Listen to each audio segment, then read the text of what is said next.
Assalamualaikum warahmatullahi wabarakatuh. Apa kabar kalian hari ini anak-anak? Semoga kalian sehat selalu dan selalu dalam lindungan Allah Subhanahu wa taala. Pernahkah kalian mendengar kasus tentang pembunuhan, perampokan, kasus korupsi, atau bahkan sering mendengar tentang demo anarkis, orang yang melanggar lalu lintas? Bahkan mungkin kalian mengalaminya sendiri. Nah, contoh di atas merupakan materi yang akan kita pelajari hari ini tentang perlindungan dan penegakan hukum di Indonesia. Pada pembelajaran kali ini tentang perlindungan dan penegakan hukum di Indonesia, materi yang akan kita pelajari yaitu tentang yang pertama, apa itu hukum? Yang kedua, sifat dan unsur hukum. Yang ketiga tentang ciri-ciri hukum. Dan yang terakhir tentang tujuan hukum. Sebelumnya, ada yang tahukah hukum itu apa? Kenapa harus ada hukum? Dan bagaimana kalau misalkan tidak ada hukum di Indonesia?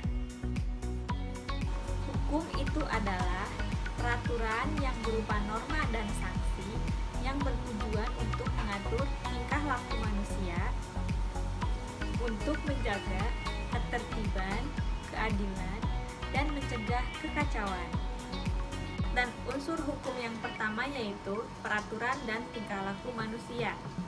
Jika seseorang melakukan tindakan kriminal seperti pembunuhan, perampokan, maka ia akan mendapatkan hukuman pidana sesuai dengan peraturan perundang-undangan yang berlaku. Yang kedua, peraturan dibuat oleh badan resmi, contohnya hukum KUHP atau Kitab Undang-Undang Hukum Pidana yang dibuat oleh negara. Dalam hal ini adalah anggota DPR. Yang ketiga, peraturan bersifat memaksa, contohnya dalam Undang-Undang Lalu Lintas, pengendara kendaraan bermotor wajib memakai helm. Apabila pengendara itu tidak memakai helm dan tidak mematuhi peraturan lalu lintas, maka akan dikenakan tilang walaupun si pengendara itu tidak menghendakinya. Yang keempat, ada sanksi yang tegas terhadap pelanggar aturan.